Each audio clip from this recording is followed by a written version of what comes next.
when you have a chronic illness or you have those symptoms, you're so focused on when they're coming up, not when they're gone. It's been an incredible experience to really understand how it is that I'm talking to myself and how that's showing up for me in my body. And I think what you do for people in this way, gosh, it's such a unique skill set. That it's not so much that are you doing it correctly, but are you moving from where you are to someplace that is in furtherance of whatever you're seeking. I don't know if you know this, but I had pretty severe postpartum depression when my first kiddo was born. And one thing that was really, really helpful and unexpected was yoga. I found yoga, and I tell people all the time, it saved my life. And it was just interesting because when I was 15 and my dad would, practice it here and there, and he would tell me, you should join, you should do it. It's so good for you. My initial thought as a 15-year-old in small town Texas trying to assimilate, it was like, no, right? Like there's so much about our culture that you tend to dismiss right off the bat. Yeah. I feel like I can relate to some of what you said about the culture part, certainly not to the postpartum depression because I'm a guy. But similarly, like with yoga, I remember having like yellow fingers from eating food, right? Mm-hmm. And then trying to distance myself from that aspect and all of those things. So yeah, I'm excited for today's episode because I think we're gonna not distance ourselves from those things, and it'll be a great learning experience. I'm looking forward to it, and I hope for our listeners, it's eye-opening and enlightening. Yeah. There's so many parts of our culture that have actually become more accessible. And there's a lot of great things that have come as a result of that. We have Melissa Shah on here today. I'm so excited to connect with her and kind of just dive into all these different parts of our culture that actually are so super beneficial and get really deep into active things we can do to make lives, or make our lives fun and enjoyable and more effective. All the things we love talking about on the Happy and Human podcast. Melissa, welcome. Thank you for having me. Welcome, Melissa. We're so glad to have you here. Thank you for taking the time to chat with us. I'm excited. And share. I mean, we were talking as we always do in the pre-show, and you're just such a wealth of knowledge and I'll speak for myself, in an area that I know very little about. So I'm super excited to learn about all of this stuff. Awesome. Yeah. So Melissa, can you share with our listeners who you are, what you do? You have so many areas of expertise, but I want to just give you the floor for a little bit to acclimate our listeners to exactly what's in store for them. Yeah, thank you. So hi, everyone. I'm grateful to be here today. I have this conversation with Seema and Dinesh.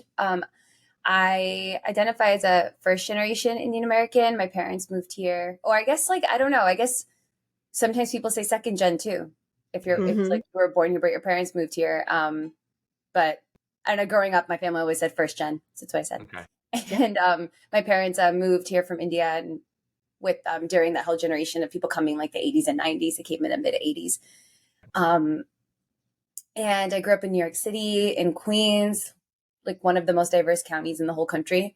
And I would say even so, and even growing up in a really diverse place, experienced a lot of just like racism and bullying around like being Indian or Indian and South Asian, which is really interesting because anytime I share that with people, they're like, but you grew up in New York. Like that shouldn't be happening. And I was like, stuff happens everywhere.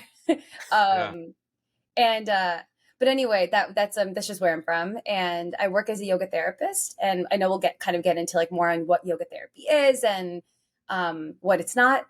And I grew up practicing yoga. So I started practicing at probably earlier than I remember, but didn't necessarily know it was yoga that we were doing.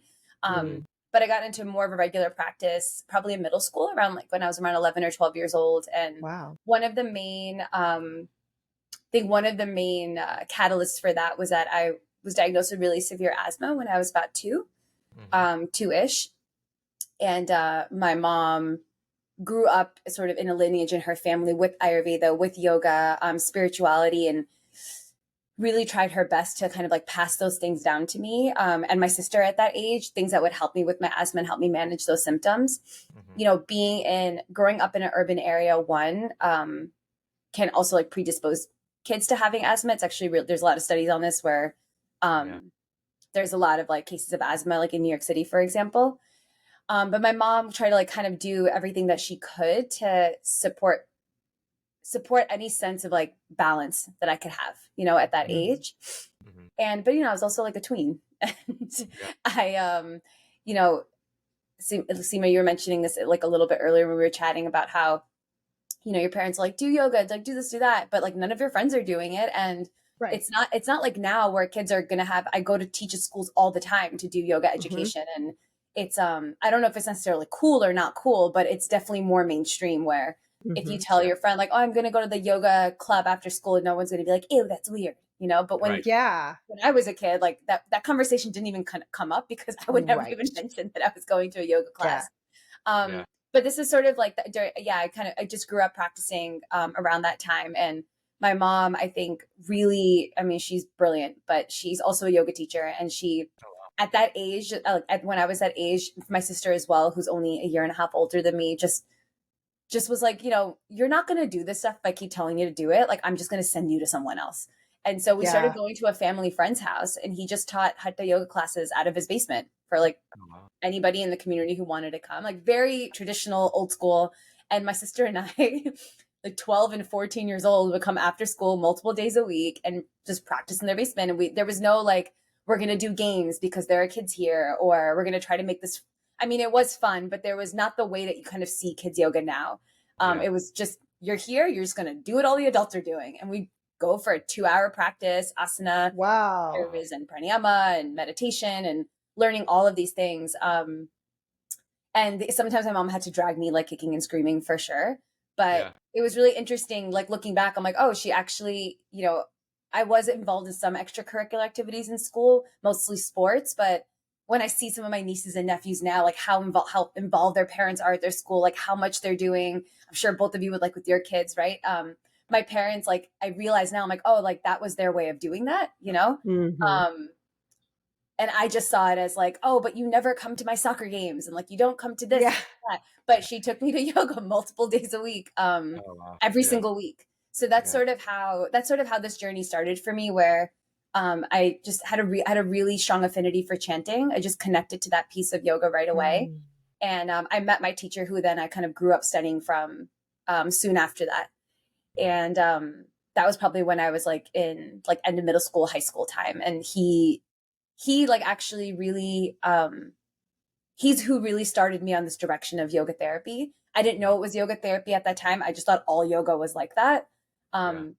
And he, for my asthma, like gave me a lot of kriyas, which are like cleansing techniques, and different kinds of pranayama or breathing techniques that would specifically help me with allergies and asthma.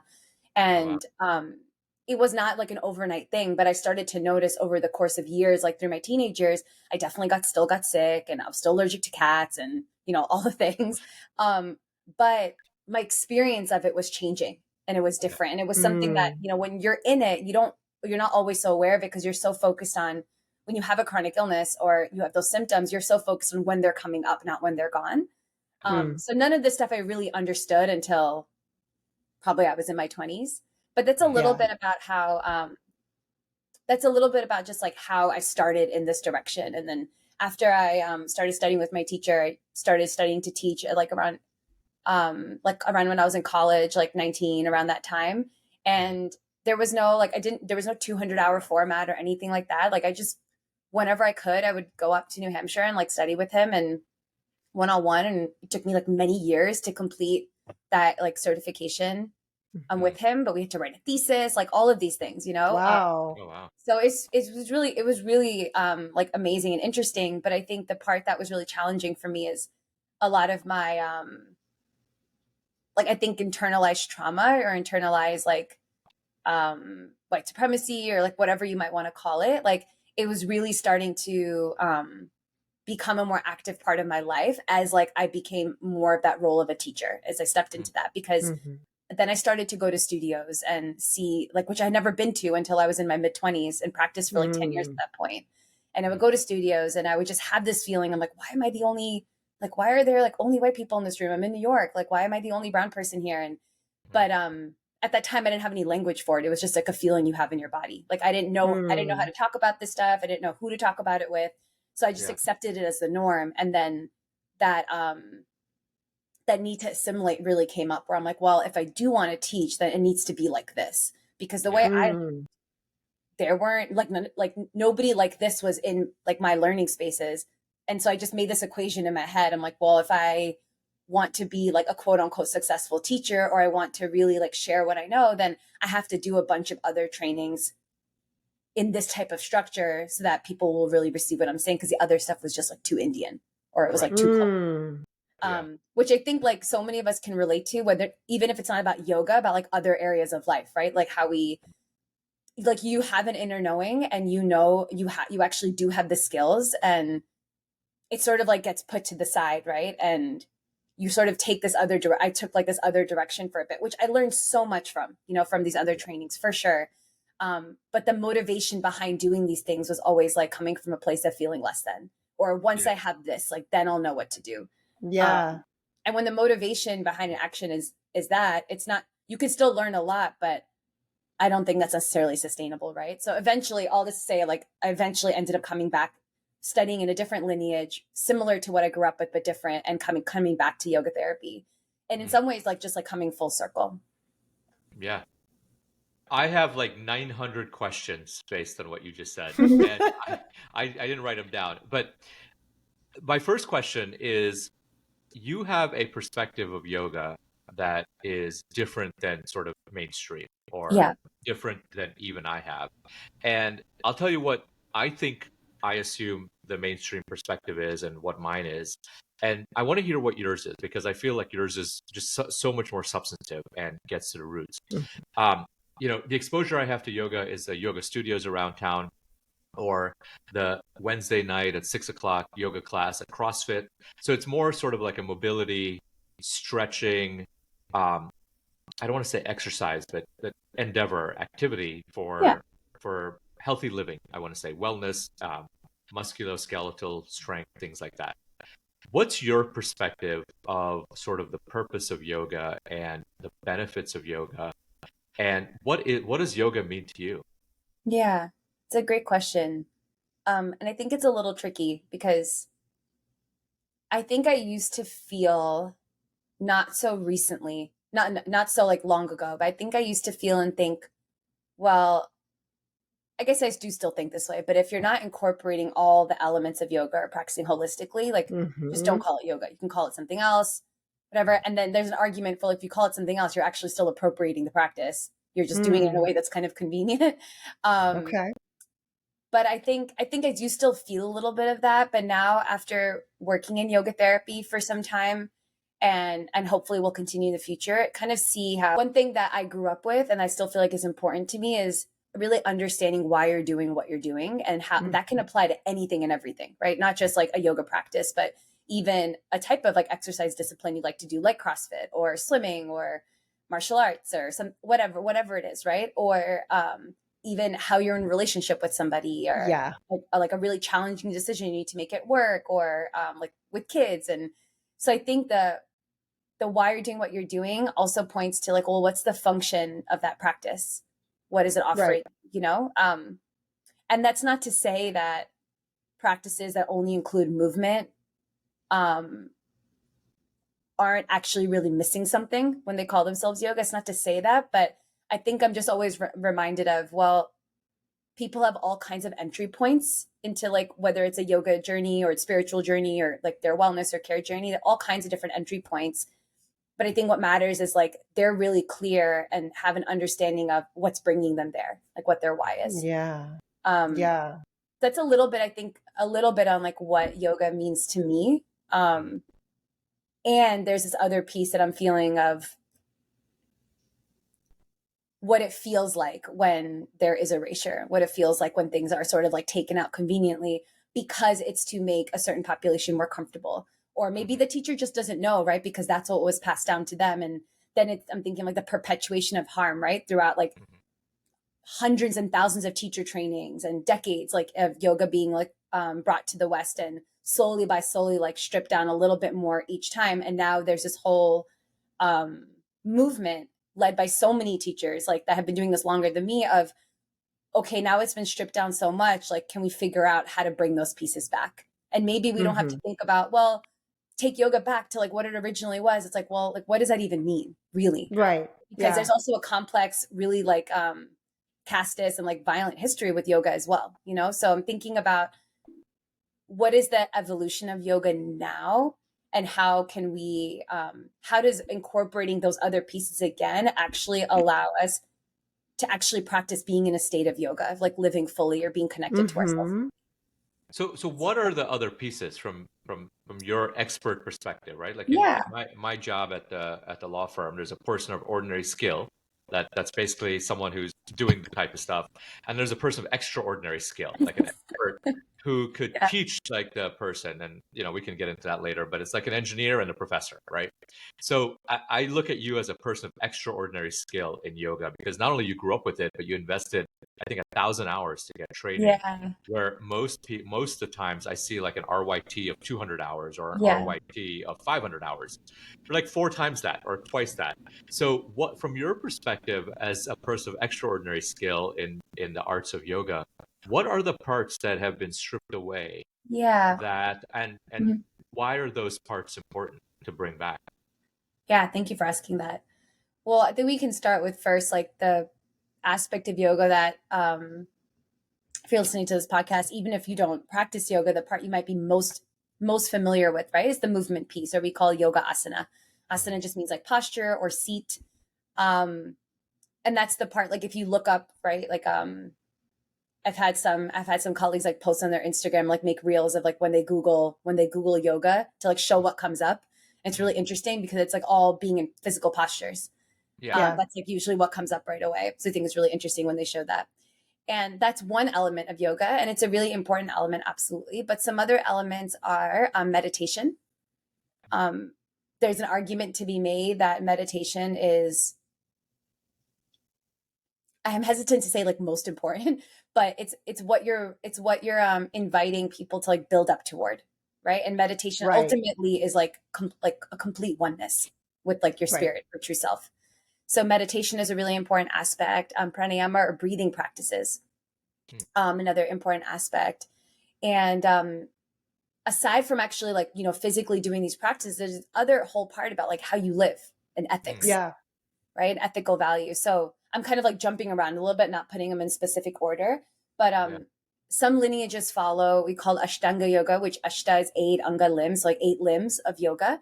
And it's not just postures or things that you do with your body, but it's actually the first 2 steps are how you engage with the world and how you're in relationship with others in your Yes. environment. And the second is, how are you in relationship with yourself? Right. And each of these components have a bunch of different like ethical values. So the idea is not that, you have to practice all these ethics before you can do a posture, but the idea is how you're engaging with the world. Like the most gross or tangible thing is how you are in the world. Mhm. Right? And then you start to draw your attention a little bit more in. Then then like you're looking at, how am I in relationship to myself and with my body? Right. Then we kind of then after that, it's okay, we do some postures, Yeah. right, to kind of take care of our body. Then we do Yeah. breathing. And then you're slowly drawing your attention further and further inward to yourself until you're completely connected with that oneness. So Yeah. it's so much more expansive than movement, even though movement can be a really important part. Right. And I mean, to your point, Melissa, you can incorporate yogic principles even in non-asan, like, like if you're not doing the asanas, but you're running, right? You can be completely mindful and completely focused on your breath or whatever else. And I think the part that you touched on here that I'm going to try to make a little bit more concrete, and you can tell me if we're on the same page with it here for the listeners, especially for those who don't have any familiarity. When you're talking about how am I with others and how am I with myself, what I'm hearing you say is really how much compassion am I extending to myself and thereby, as a result, extending out to others. Because if I'm coming to your point from a place of I don't have enough, I'll be happy when I need to get somebody's approval before, that is when we force ourselves into these quote unquote poses where, yes, we're upside down and we have the cute clothes on and, you know, it's this Instagram worthy pose, but we're doing it from a place of, I need to get the most likes, or I need to conquer, my ego gets conquered because I finally was able to do this, versus, no, this was a natural progression of me understanding how I'm talking to myself. Am I saying like, oh gosh, why can't you get this right? Oh gosh, she can do it. Why can't I do it? You know, really understanding the narrative that's going on in your head and working from there out from your mind down to your, you know, to your breath and then your body, to where then you can become and achieve that oneness that comes with meditation. Did I get that right? Yeah, I really love that reflection back. With that, we've talked a little bit about yoga, and I think people generally know, right? Yes, it's good for you. Movement is good for you, all of those things. But I don't think yoga therapy particularly is of widespread knowledge. So can you tell the listeners what the difference is between yoga and yoga therapy? How, you know, how would I know if therapy is right for me versus just regular yoga class? All the things. Tell us all the things. Yeah, thank you. One, I think it's just so cool that we're having a conversation about this. I think like my 12 or 15-year-old self could never have dreamed that people would actually want to hear what yoga therapy is. And I can imagine where I'm excited to like share this with my teachers, because I know they would be really excited about it too. Yeah. But I think, you know, one thing that really differentiates yoga therapy from, say, a group, like a general group yoga class, because you can still have you could definitely still have like therapeutic group classes. Like, for example, every year at the beginning of the year, I do a 6-week online series that's all about like yoga for sleep, or yoga for people with like insomnia or difficulty sleeping. So all the practices are therapeutic in the sense that they're every component of the class is there to specifically support people to move in this direction of supporting their sleep through a number of different ways. So I think there's a lot of possibility to do like really interesting and amazing group class for specific functions. But in terms of like individually, I think the big difference to yoga therapy and like more of a general one-on-one yoga or a studio class is this like highly individualized approach to utilizing these sacred tools. Yeah. And, you know, with yoga therapy, like, yeah, there definitely can be like a counseling or talking component with the person. Like that sometimes with some sessions with clients, like sometimes like the majority of the session is just us talking or me listening, or kind of like guiding them through like different things that they're sort of moving through and processing. And sometimes sometimes that's all we do, right? And then at the end, I might invite them to like close with a portion of their practice, or to kind of like Right. make sure they're like linking to like a piece of their practice. Yeah. And then sometimes the sessions, like 90% of the session, like we're working on like tweaking their practice, or they got like a recent injury, so we're really working with that, or having really specific symptoms that need support. Yeah. So I think the big difference is that it can actually look like almost anything. That it's really about, you know, what is that person in front of you? Like, what are they needing in this moment? And there's this quote by Sri Krishnamacharya, who is actually a teacher of many teachers that people know now, lineages like Ashtanga Yoga or Iyengar Yoga. He taught many of those teachers as well. And he was also the father of Mr. Desikachar, who is really like from my understanding, like the main torchbearer of Vinaya Yoga, which is the tradition in which like I mainly teach and study out of.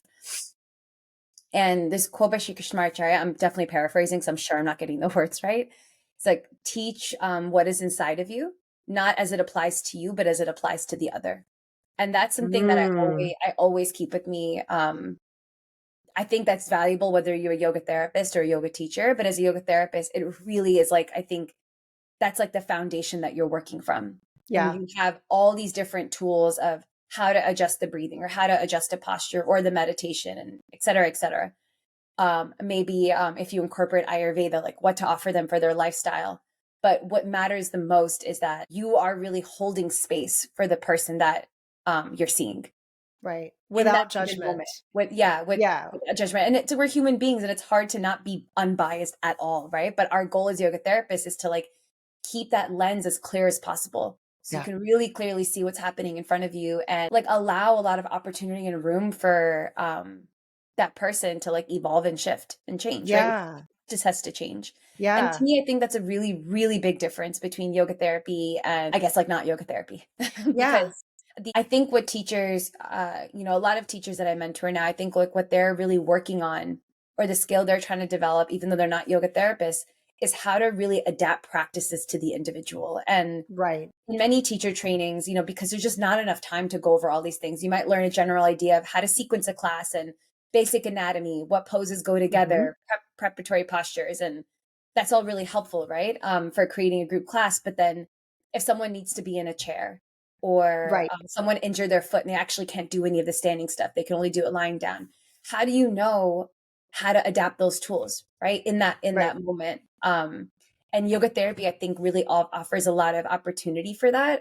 So when you Mm-hmm. work with someone one on one, you get your own sadhana or like personal practice, but Yeah. you're also co-creating it with your teacher. It's not like or I don't think it should be like the yoga therapist just gives the student or the client a practice and they're like, just do this, don't ask any questions. Like some people maybe work that way, but Yeah. the way I was taught was it should it should be co-created in the sense that the person should also like it, right? It should be something that they'll gravitate toward and that they're willing to do. So, Yeah. I I mean, there's think so much more, but I'll pause there. Yeah. yeah, no, I mean, I'm just sort of hearing you and reflecting back at my own. I shared with you before we hit record. I had developed a lot of hip pain, a Yeah. lot of hip pain. And it had, I would go do yoga postures thinking like, I know what I'm doing. I've been practicing for 12 years. I have a pretty good sense of my body. And it would help for a little bit, but eventually it just wasn't going away. And I hired a yoga therapist who has been amazing. And it is so different than a traditional group yoga class because yes, you can offer modifications and things like that. But this piece of like, there will be times where I will open the door and Dustin will just look at me and he'll know like, oh, we're not going to be doing a lot of posture. He won't necessarily say that to me right then and there, but he'll say, let's spend some time on the floor today. Or let's, and it's a lot of what is your body being in this pose? What is that like for you? What is that bringing up? And if there are memories, good or bad, it's the agenda is not to get through all of the sequence of postures. It's, and as a coach, that's my job too, right? When I'm in with a client, it doesn't matter what my opinion is, or if I'm really coaching within standards, I don't have an agenda. It's really there to be in support of the client. Yeah. And I think that is what a major difference is between a yoga class that you might just drop into or have a membership with versus yoga therapy, which is much more tailored, much more specialized. It's been incredible to not have as much hip pain and have more mobility. But importantly, I think as overachievers, something interesting that got teased out for me was Dustin would tell me like, okay, I'm going to give you a set of instructions. Right. And the way you guys do it is it's also very precise, right? It's not like, okay, everyone come into downward dog. It's okay, put your hand here. What's that like? Now put your hand here. It's very sequentially dissected. And something that came to light for me that I didn't even know I was doing was I was just kicking myself in the butt, even as I was learning how to understand the instructions that he was saying. So if he Mm-hmm. said, put your foot out here, and I did something slightly different, and he would correct and say, no, well, let's try that again. My face would create pain. Right. And he's like, what is that about? Tell me what that's about. And I'm like, I'm just trying to listen. I'm just trying to get it right. And he's like, mm-mm. Like it's been an incredible experience to really understand how it is that I'm talking to myself and how that's showing up for me in the body. And I think what you do for people in this way, gosh, it's such a unique skill set. And I think for anyone that really is especially struggling with some chronic pain or things like that, Mm-hmm. yoga therapy is an excellent, excellent option to consider. Yeah. Thank you for that.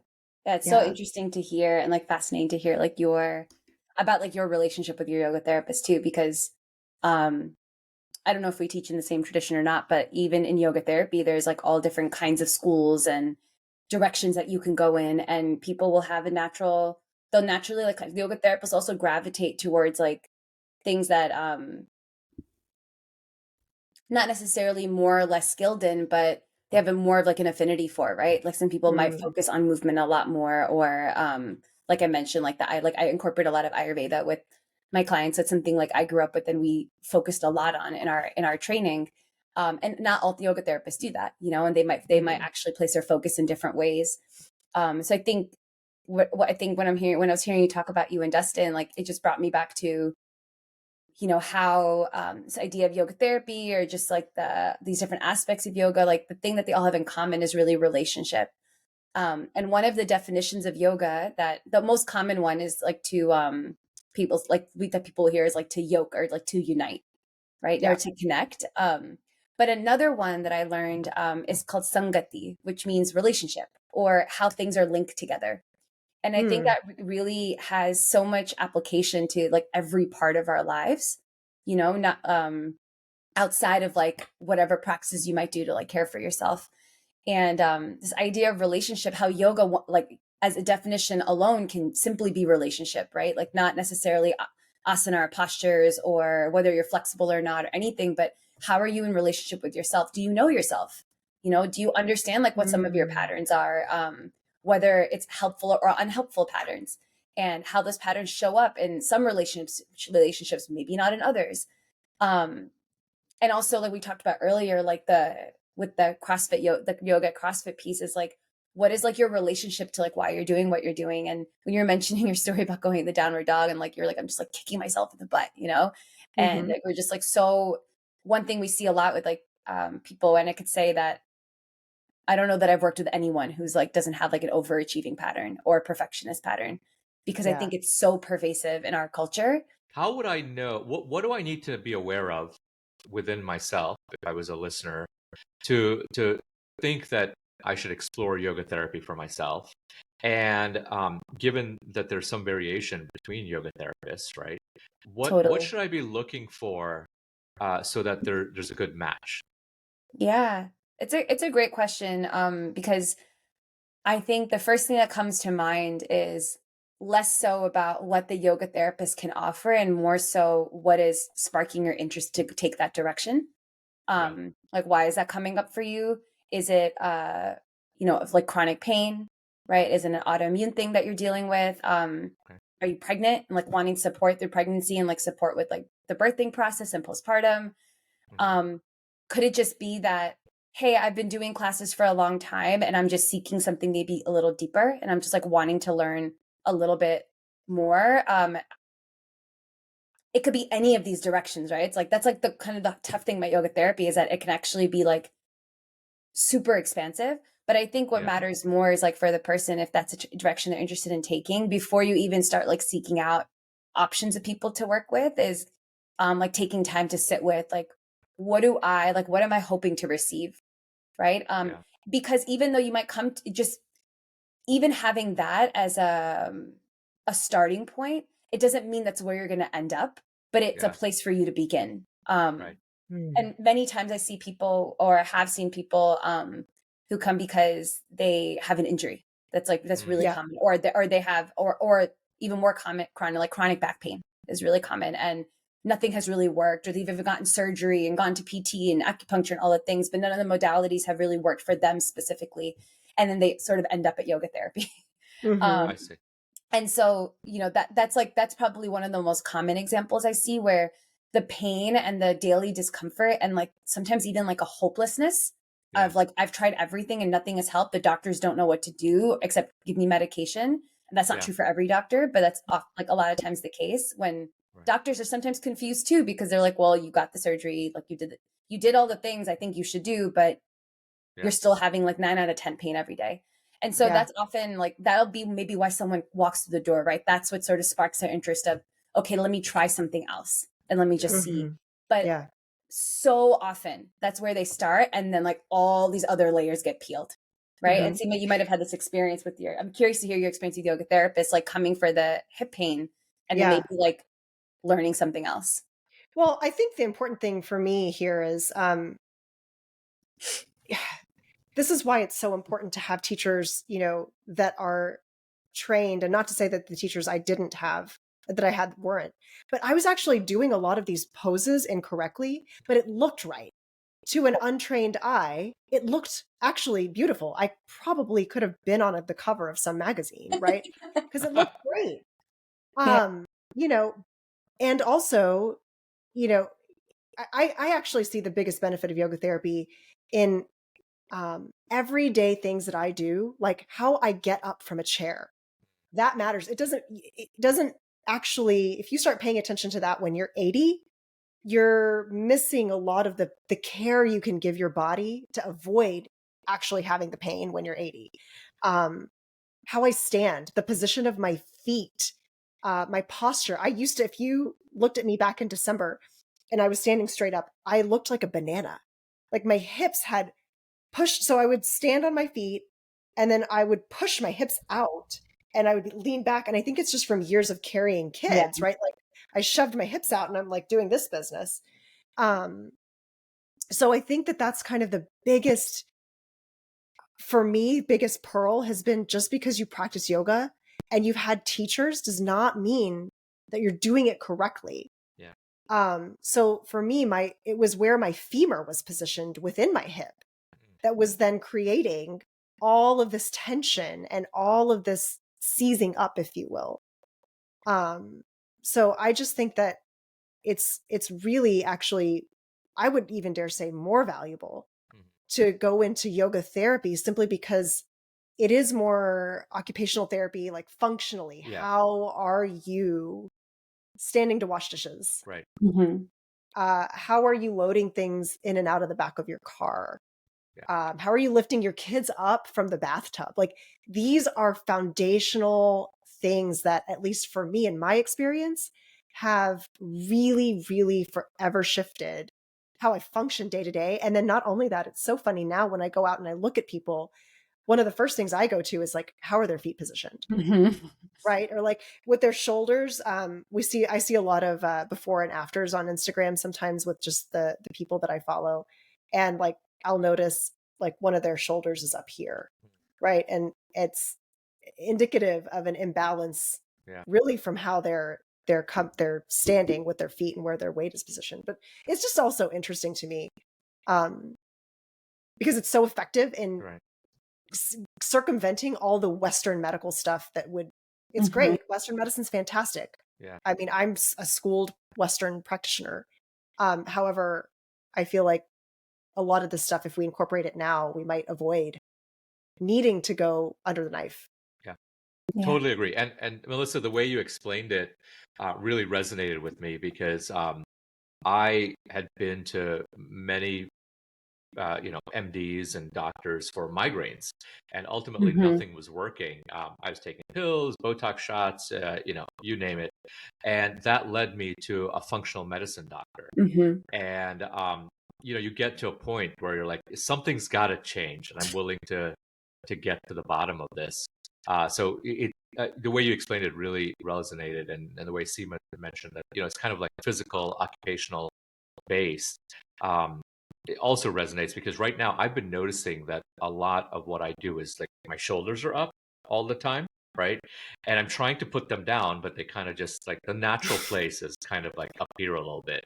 So I don't know, like, do you have any tips for me to like get my shoulders down and back? Yeah, I would say one, take some time, if you're sitting a lot at a desk, Yeah, that's all especially I if do. your arms are forward. So if your arms are forward and you're not doing Yeah. like the ergonomic setup, where your hands should be a little lower than your shoulders.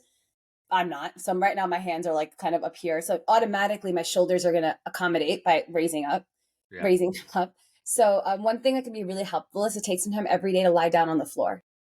Okay. Not in bed, on the Yeah. floor. And if you do have back pain, you can lie down and put like a folded towel or a blanket. That's just doesn't have to be very thick, maybe like an inch or inch and a half. And you can slide that under the lowest part of your back, like kind of that, like all the way down. It's like the sacrum tailbone, but that kind of like bony low part of the back where many people have pain. Yeah. And so sometimes if you do have back tenderness or pain, lying down on the floor can actually not feel good because it's like the pressure on your lower back. So you can put a little pillow or something under it. But having some time to be just flat on the ground, with your back on a firm floor is so useful for your spine. Okay. But in not only to like help it like recalibrate and sort of like recover from the day, but really I think in a more less like physiological, it also like helps you to reconnect to this feeling of like what does it mean to be supported or feel stable from the inside out. Hmm. By like even Mm-hmm. connecting to like the stability of the floor. Can I really feel like the floor is holding me? And then if I can Mm. really feel like I'm being held, then like where can I actually let go a little bit more? Where can that Yes. tension start to like soften? Oh. But oftentimes like it's not even just physical that we're doing this. It's like oftentimes emotional, or we're stressed, or everyone has like their concentrating face, right? Like we all have our way of doing that, our concentrated position. Um, without getting like too much into like the weeds about that, there can be so many reasons like why that position is like chronic, right? But Mhm. even allowing yourself, if lying down is impossible, you can sit on the floor and put your back all the way up against a wall, Right. right? And allow yourself to like, what does it feel like to be really held? Especially Mm. like for like, I mean, whether you're parents or not, but I would say especially for like parents and caregivers, where so much of your energy is like going out, right? To like Yeah. support people in your household or support like kids, where like their role is like to be taken care of, right? Or maybe your caregiver like taking care of like elderly parents or something. And then on top of that, you have your job or other responsibilities. Even if you don't have any of those things, I think just living in the world right now, Yeah. we have this like illusion of constant connection, like through email, instant Mm. response to text, social media. We have this idea that we're always connected, but we're actually so disconnected from Mhm. ourselves and sometimes even each other. And it can make it hard to remember that like I not only have the capacity to be like held and supported from inside myself, but I actually do have it from people around me and places. So even something as simple as reconnecting to the wall or the ground and giving yourself not just like 30 seconds, but really like a few minutes to see where is there some more possibility to like let go a little bit and allow myself to be Mm. carried. Yeah. Yeah. I really like that. I think so many of us have told ourselves like, I don't need help, right? And you sort of look to bolster without that. The concept of what would it be like for me as a full grown adult to be held? I don't know. I personally, it brings the warm fuzzies to me. But Melissa, I'm curious, because I'm sure you've run across skeptics, in your path and things. What are things you might say to these people that are like, I don't have time to lie down on the floor. Being held, like, I don't need that. It brings up a sense of fear, right? Or vulnerability, maybe that they're not conscious of. I'm just curious. Yeah, I think there's something there around I think there's a few things there, but one possibility I see sometimes is like, and we all have like, we all have our stories that we kind of, many of us are trying to like break out of some of them. We all have our stories of like, I'm this kind of person, or I'm the person who does this, and this is my role. And some of those things are true. And some of them are like, things we've had to like tell ourselves or create to like protect us, right? In like certain Yeah. relationships or just to sort of exist in the world. And I think like working with South Asians a lot as well. Like I see this a lot where maybe there hasn't been a lot of opportunity to connect to who am I beyond all these different roles I have to play, Mhm. and those roles are important, like whether it's being a parent or a sibling or business owner or whatever it might be. But a lot of times those roles, like the over identification, I think can also lead to like what you're saying, this real like resistance to not only being vulnerable, but to even acknowledging these parts of yourself that like, hey, I actually don't feel well. And Mm. yeah, like this is my normal. And so I might not even know that I'm in actually as much Yeah. discomfort as I think. But Yeah. I think there's sometimes like a resistance there of what would it feel like if I actually had to like put the story down for a second? Like who would I be? And like where is Mm. there possibility? And I think that's super hard. Like I think it's super Yeah. difficult. And so for those people that when I work with them, they have resistance to that. Like we usually mainly start with asana. We usually just focus on movement. We just focus on postures. Tell them like this will help. Like this can support them with reducing pain or reducing that Mhm. tension, um, or even like giving them postures or movements to do that's like this is going to be protective for you like as you get older. That's Mm. oftentimes a starting point. And then as people get into like a regular practice and they're breathing and doing movement, like they start to, I'm not doing anything, like they're doing the practice, right? Like they start to have all this like magic unfold where they're like, oh, I actually slept better last night, or I woke up and I didn't want to like snap at everyone in the household. And that's so interesting. And I've never noticed that before. But this is all like the power, I think, of yoga therapy, where the teacher is not the one actually doing any of those things. It's really the person practicing, and it's the teacher and having to know, or the yoga therapist really having to know what is like the correct place to start. And you're not always going to get it right. Like it's all really an experiment. Like if I gave Dinesh a bunch of practices like for your shoulders and that I think would be supportive, I would make sure to do them with you in the session to see that they actually felt okay for you and that it wasn't like causing pain, of course. But you doing it every day, like that's all you, and then what happens between like the weeks that we meet, none of that is actually up to me. And that's like such a really cool practice of how like this idea of relinquishing, right? Like you place your focus on the efforts that you're making, whether it's to reduce tension in your shoulders or to help your posture or to have like less anxiety or try to not be as much of a perfectionist. We have all these outcomes that we want, which I think is human nature. But I think yoga allows some possibility and tools to see, how do I not over identify with that outcome being tied to like whether something was successful or not, or whether I did it right. And instead it like you have to shift your attention, or you can shift your attention to, well, what are the efforts and actions I'm actually taking? And that's the part where my attention needs to be, because the other stuff it's actually not up to me. Right. And of course, like it's hard to be in that state all the time. But I think like yoga like is really helpful to kind of like build that skill and muscle, because it applies to everything. Now, what you said really resonated with me, because it's something that Michael Jordan said when he left basketball to go play baseball. A lot of people critiqued him for not being a successful baseball player. He said, well, you're overlooking the learning was there, the courage was there, the desire to try to see if you can do something is there. Why are we so focused on, did I make it as a baseball player, when you're discrediting everything that went into trying my hand at it, right? And learning what I could learn, or the improvement I made. And what you said basically resonated with me in the same way, that it's not so much that are you doing it correctly, but are you moving from where you are to someplace that is in furtherance of whatever you're seeking, right? Yeah. So I may not get my shoulders completely all the way down, but at least I'm trying, right? And not allowing it. You're moving in a direction. Exactly.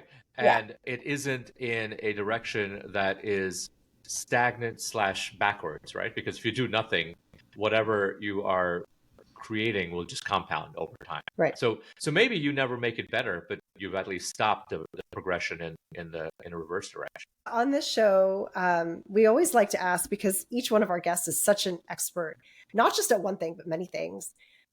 We've talked about, yoga and yoga therapy and all that stuff. What is one thing that we haven't touched on yet that you'd like our listeners to know? What's something that one of our listeners can start thinking about differently or implement today that will impact their lives positively? One is a little bit broader, which is thinking about your transitions throughout the day. And I think this is a really powerful place to even start practicing yoga, even if yoga is something you've never done or you have no interest in doing. You will be practicing it by pausing and paying attention to, what are your transitions throughout the day? There's probably a lot more of them than you think. If you just think of when you first open your eyes in the morning, what does that transition feel like between like your dream or sleeping state to your waking state? What are you doing during that time period? Are you on your phone? Are you, journaling? Or is the first thing you're doing like, talking to your partner about something? And it's not about like, what is the right thing to do or the bad thing to do? It's actually just kind of taking inventory and seeing your morning transition. And then, if you leave the house to go to work, what does that transition, like preparing to leave the house, look like? Or preparing to get into your office in your house? When you're taking breaks, are you doing like 3 or 4 things at the same time? Or are you actually taking a pause for yourself? And so on, and so on and so forth, right, throughout the day. But I think this past month on my online platform and classes, we focused so much on transition and change. And there were a lot of really big things that came up about big life transition in people's lives and how they're sort of trying to create some sense of stability. And then there were also conversations that came up about like the transitions that happen every single day that we just blow right through. Right. And we don't really like think about what was my experience today at work, that, or like what needs to get processed or digested. And we just kind of carry it all through all the way to sleep. And then we wake up and we just kind of do it all over again. But that's a one, not simple, but one really clear way to start thinking about what does it actually mean to like just be more present, and see what tools are working for me and what are really not working for me. And So I good. think this, I was thinking the second piece that's like a little bit more specific is, when you do get in bed, like the last thing you do before you go to sleep is just to take 7 or 8 breaths where you try to let your exhale be longer than your inhale. You don't have to count. You can if you want to, but as you're breathing, you're just having this intention that my exhale is a little longer than my inhale. And naturally, as you pay attention to it, your breath will slow down. Extending the exhale will really support calming the nervous system, preparing you for sleep. But it also can support this ability to just like mentally and emotionally, physically, like let go of the day as you transition into sleep. So those are 2 things that come to mind. Yeah, I love both of them. And so the second one, just to make sure I understand, it's 7 or 8 breaths where the exhale is longer than the inhale. Yeah. Okay. So you can count, right? You can have your inhale be a 4 and then, okay, exhale's 5 or exhale 6, 7, 8. Some people counting doesn't work for them. It's actually, it's really frustrating for them. So it's just having that feeling as you're breathing out. I'm just having the feeling that it's longer than the inhale I took in. I'm going to try it. I'm excited to try it. Yeah. And the thing about the transitions, Brendan Burchard talks about doorways as transitions, right? Yeah. Wow. And using them as a reset. Like, and an easy one is, back in the pre-COVID days when you go to the office and you come home, the energy or the mindset or the way you show up in the office is not the way that you want to show up at home, right? But many times, if we're not conscious of that transition as using the door frame or the doorstep, we like you said, we blow right by it. We just bring it all in. And then the flip is also reversed. You take it from home to the office or wherever it is. So interesting. We were at a conference, my husband and I, and one of the speakers said, own the return, which is like, when you come in and then your partner or whatever, the kids, whoever's there, your dog, they're excited to see you. But if you're still at work thinking about how so-and-so didn't do what they needed to do or whatever else, it falls short. And then invariably it makes you feel less connected to the deeper things that matter to you. So I love all the variances that come with this. So good. All right, we are now at the part of Ask It Forward. And this is where the previous guest asked a question of you, not knowing who you were or anything about you. And after you answer, you get the chance of asking a question of the next guest without knowing. Actually, we do know who it is this time, right, Seema? We do know who it is. We do know, but we won't tell you who it is. So it'll be fun. All right, so the question was from, who was it from, Seema? Nikhil. Oh, it's from Nikhil, our good friend at the Untether Your Life podcast. What template have you been following all of your life, and what are you doing to break it? Ooh, dang, Nikhil. Just getting hot right away. 9:30 on a Saturday. I know.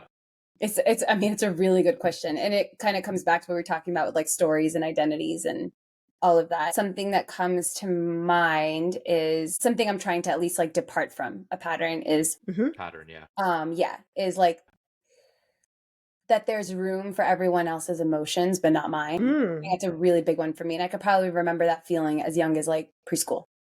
And yeah, it's been really interesting. Like the last like 5-6 years, like trying to intentionally see how that that template or pattern has like been showing up in almost all of my relationships, and how it actually like detracts from my ability to really grow and for even people to be in like a more emotionally intimate relationship with me. But that's something I'm definitely like have been working on breaking and just like creating more space for. And there's probably so many reasons why that is, but I do think a couple of big parts about it is like just the nature of like stigma around like mental health in South Asian culture and patriarchy. Like if I get angry, it's one thing, but if like my partner gets angry, it's a different thing, or if my dad gets angry, that's okay. But the girls in the house, like if we throw a tantrum, we're, it's seen a different way. Right. So like all these things that kind of layer on and and being the youngest, just sort of seeing like, well, as long as like I can hold space for everyone else, like that's totally fine. Like I'll deal with my stuff later. So yeah, it's been an interesting process. Yeah. That's really insightful and really profound. Mhm. And well said, really articulate Thank the way you. that you framed it. So thank you for sharing that. Awesome. So Nikhil, you got a massive shout out, and because of you, it's now the Happy, Human, and Heavy podcast from 9:30. Um, so Melissa, you get to ask our next guest a question. What is your question?